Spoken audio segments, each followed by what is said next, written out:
Good morning. Good morning. It is July 14th, 2024, and we're so glad to have you join us. Our title today, you'll love this, is Living Like Your Life is an Answer to Prayer. And we're eager to discuss this because we know that for many of us, it seems like there are disasters here and there and everywhere, including with our loved ones. And so it's really easy just to focus on what's going wrong in our opinions, even though we know that nothing is ever really wrong. For you as a spirit, or for your loved ones as a spirit, an eternal spirit, that even if the worst thing happens, which is that you or they die, it's really not a bad thing. It's actually quite a wonderful thing for the soul or spirit that is making their transition. But, we do get wrapped up in the drama and don't want people to leave us and don't want people to have a hard time. So we know that it can seem hard. Do you want to speak to the topic? Because you Sure, named it. sure. Just imagine that you actually signed up for this entire lifetime. And imagine that you actually did a lot of work before you came here to arrange the conditions that you needed to be in order for you to have the maximum opportunity for this adventure to unfold as perfectly as it could. And we might switch from that to imagining that you've enrolled in a university, a very fine university. And the first thing you had to do was to qualify for the university. So you took all the qualifying tests, you got everything ready, and then you qualified, and they said, you are now welcome to join this university and your courses will be established. You've picked your major, you know what you're here to work on, and now you start. Now, the problem with us often is we forget that we've enrolled in a very fine university by choice. We forget that the assignments that we're going to be given or that we're going to undertake are assignments that we've said yes to. And what ends up happening is we end up feeling like we're a victim of the university of life instead of actually being the persons who have chosen it and are in charge of it. So when I say imagine living your life like it's an answer to your prayers, if we were to struggle long and hard to get into this university of life, if we really did everything we could to have it finally happen, and we got our papers that says, yes, you can start now, we would be excited. And so every time it seems for me anyway, that I get an assignment that's a tough assignment, I end up feeling that I'm a victim of the assignment rather than that this is an opportunity to stretch my consciousness and embrace something that I haven't embraced before. The first most difficult thing about going to a university, the university of life, is you discover that you got there because you don't know things, not because you do. And I think there's an assumption that we should know enough about this life to be able to do it well and to do it right. And the truth is, the first thing you discover when you enroll in the university of life is that you don't know what you're doing. And you don't even know that you don't know what you're doing because you actually, at least for me, for the first 15 years, I knew everything. And you keep finding out how little you know. And what that can do for you is it can end up positioning you, and I see this happening to a lot of people, it can position you so that you're actually fighting daily to not have bad things happen or to avoid disaster or to avoid problems, rather than you're embracing the opportunity to learn and grow with every single thing that happens. When we can change that from I'm here as a victim. I'm doing the best I can not to have bad things happen. To I'm here enrolled in a university of life that I said yes to. And this test, whether it's a final or a midterm or a daily exam, is exactly what I need and exactly what I want for me to mature in all the ways that I'm here to mature and to grow. And so when we shift our perspective from I'm a victim of this thing called life and I can't help it, to I'm an enrolled student in this thing called my life. And everything I do is part of my growing and learning and every opportunity to express myself. It changes the way we are in the world. And so when you get an A or you get a B or you get a C or even a D on your exam, you can say, fantastic, I did learn something, or now I know what I need to go back and learn more of. Yeah, we could always just remember, right? It's hard to remember that. So we're not the only ones with this idea of how to live. And there is a Jewish theologian and rabbi by the name of Abraham Joshua Heschel, who had this to say that is similar. Our goal should be to live life in radical amazement. Get up in the morning and look at the world in a way that takes nothing for granted. Everything is phenomenal. Everything is incredible. Never treat life casually. To be spiritual is to be amazed. I love that quote. And what I've noticed is that as we age and you feel like you've got all the answers, or most of them, the fan is making my hair stick up. You feel like you've got all the answers. Nobody wants to ask you any questions. You're right. The more you know, the less people seem to be interested in what you know. They say you're old, you're done, you're finished. Turn it over to the new people who don't know anything. Right, and ask them. Who don't know half of what you know, right? So Thomas More has this to say about aging, because many of our problems seem to come from aging, because things are breaking down instead of building up in many cases in our bodies and with our friends and acquaintances. And so that's a hardship for us. But Thomas More in Care of the Soul said, growing old is one of the ways the soul nudges itself into attention to the spiritual aspect of life. The body's changes teach us about fate, time, nature, morality, mortality, and character. Aging forces us to decide what is important in life. You know, I hadn't thought about it before, but this aging thing actually starts very, very young, because what happens when we're very young is you're not old enough. You're not That's old true. enough to do this, you're not old enough to do that, you don't know enough to do this, you don't know enough to do that. Mhm. And then you're too old, you know too much, so we can't hire you. You're going to eclipse the people that are hiring you, so we don't need you anymore. So, you know, what we're gonna have to do is to embrace this education, knowing that not everything will be in favor of it, but we have to be in favor of it. And the most exciting thing that both this and what I got in my own meditation was, we need to embrace this education with our heart, our soul, our body, our energy, with everything, because it's our education. We are actually going to be better for it. And what we can do that also helps that is not draw conclusions about what we're doing before we finished it and had some time to take in what it is we've done. If you were to go to university and take courses, most of the things that you would learn would not have a direct application while you were a student.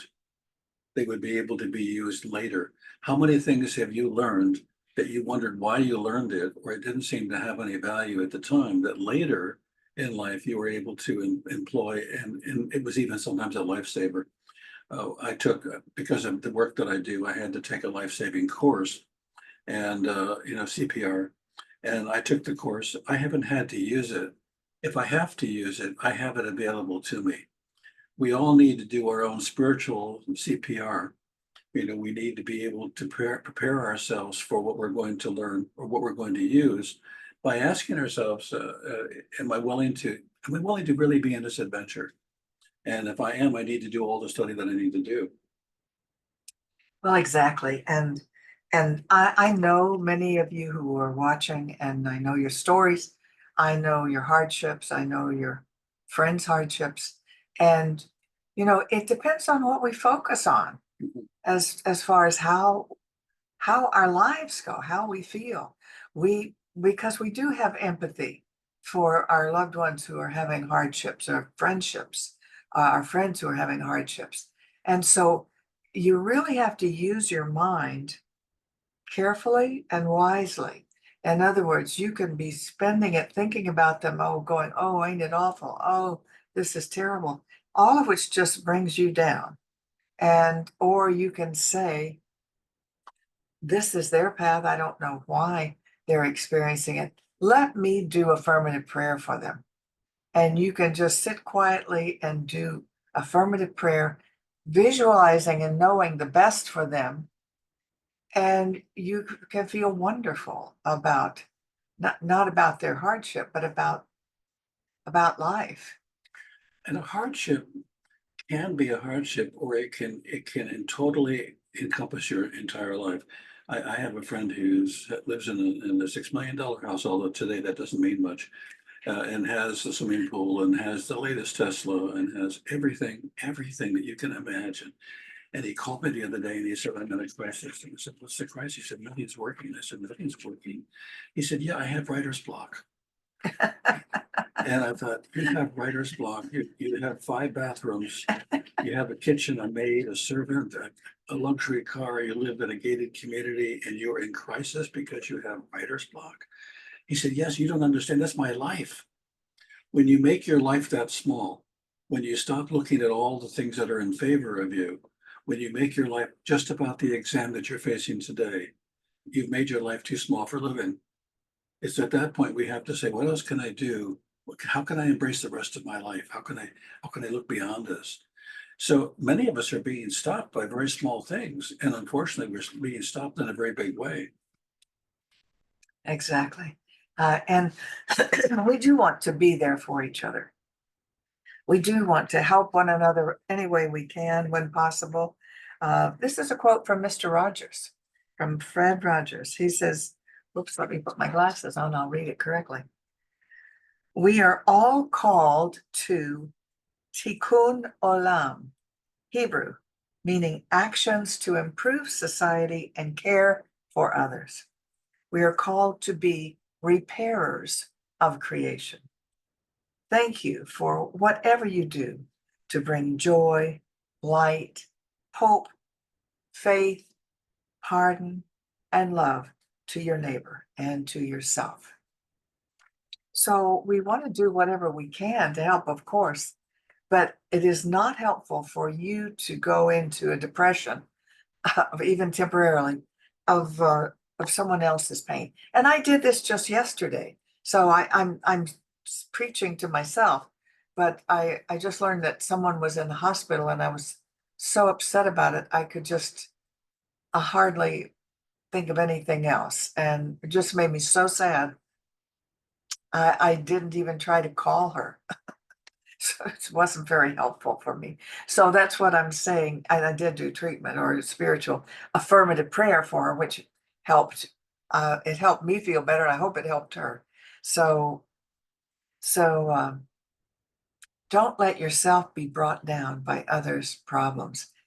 It's not helpful. And if you are, because it's going to happen to all It's of gonna us, happen, yeah. then the mantra that I have is do it briefly, do it with less intensity, do it less often if it's possible to do that. The less you do something that isn't good for you with the least amount of intensity for the shortest amount of time, the more likely you are to be able to shift gears. So what you can say is, it's time to change my mind now. It's time to change the way my mind is going. It's time to give my mind and my heart and my soul its attention to something other than this.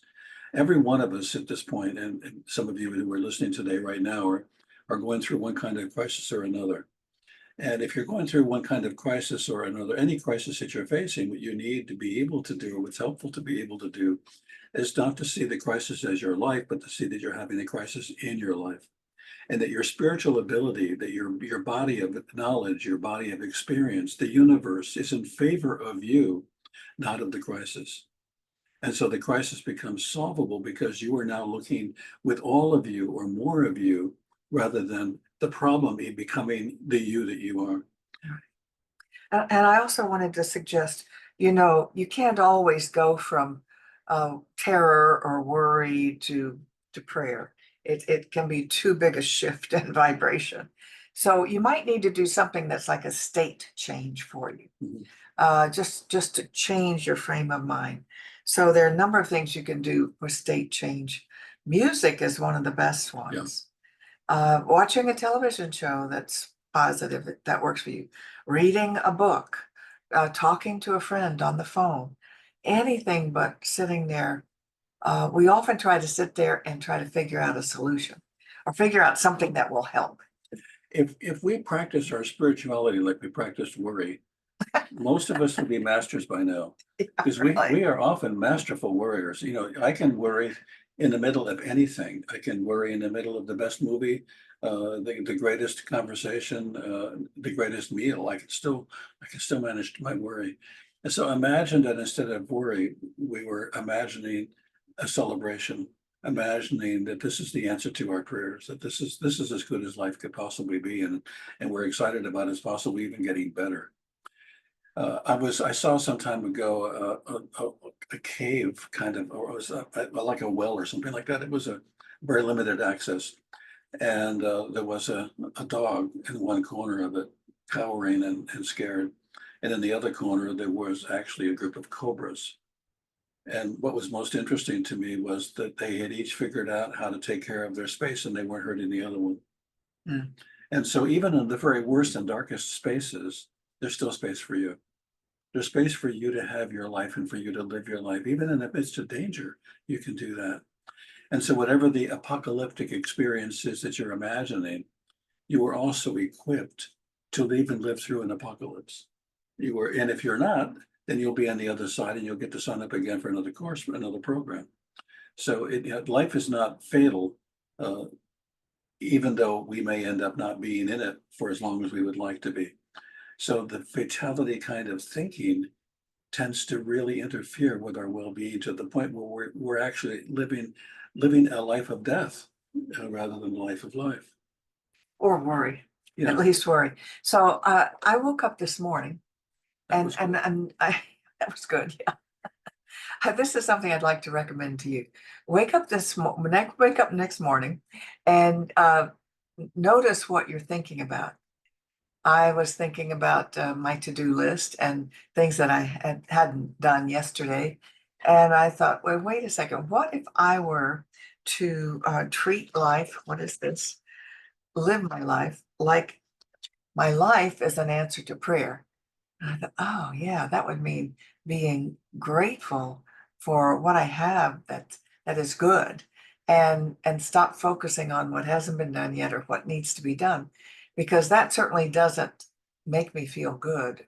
But being grateful is one of the most powerful things you can do to attract more good in your life, is to remember the good that you have. So I switched to that, and it was a wonderful transition of waking up happy and grateful. And so I urge you to try it. What if you woke up every morning and or reminded yourself several times throughout the day, what if this life I have is an answer to my prayer? I'm reminded that, and I've shared this before, but I think it's worthy of another share. Viktor Frankl was in a concentration camp. And one of the things he In observed World War II. in World War II, one of the things he observed in the concentration camp was that the people who shared their food lived longer than the people that received it. And what the person who shared their food was saying is, even though there's so very, very little, there's enough for me and enough to share. I am not starved if I can share my food. And so starving was in part a physical activity, obviously a physical action, physical reaction to not getting enough, but it was also a mental state. And it was amazing on how little people could live on when they had the belief that they could live. And so, another one of the things that I so enjoyed hearing him talk about was getting up in the morning, like you're talking about. And instead of worrying or feeling up that it might be the day to die, he would get up and go to the window or go to the doorway, and it was cold. And he would look out at the sunrise, and he said, the sun happens on the other side of the fence, which is where I live. That's where I am. And nobody can take the sunrise. He found a way, even in the worst possible situation, to celebrate and say thank you.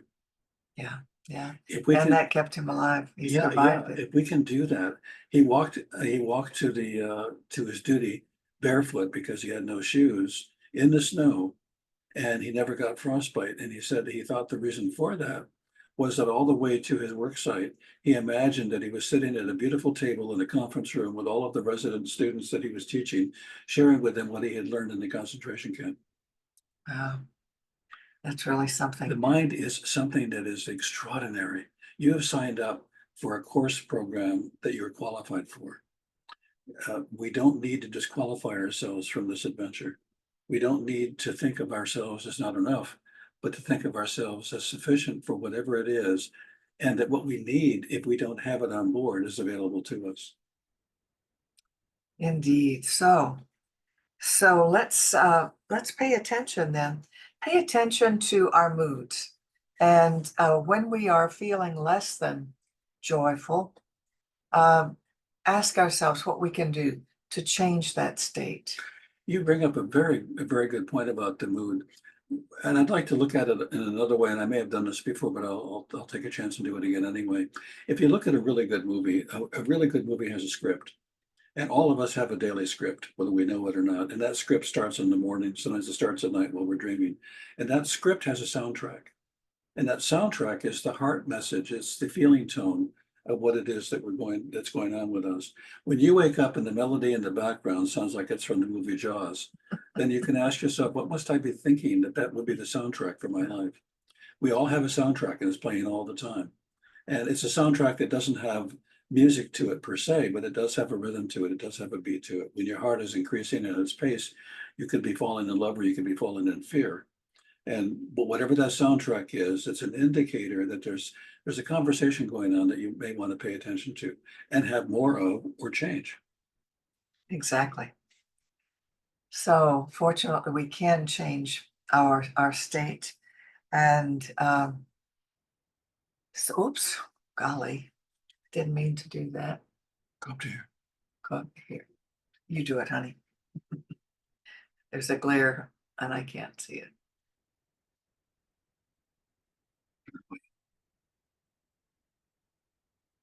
I can't do it either. I can't. Go up to meeting. Yeah. Full screen. Sorry. No clicking. Yeah. Okay. So what I wanted to do was a share screen because we want to take this time to increase your prosperity consciousness by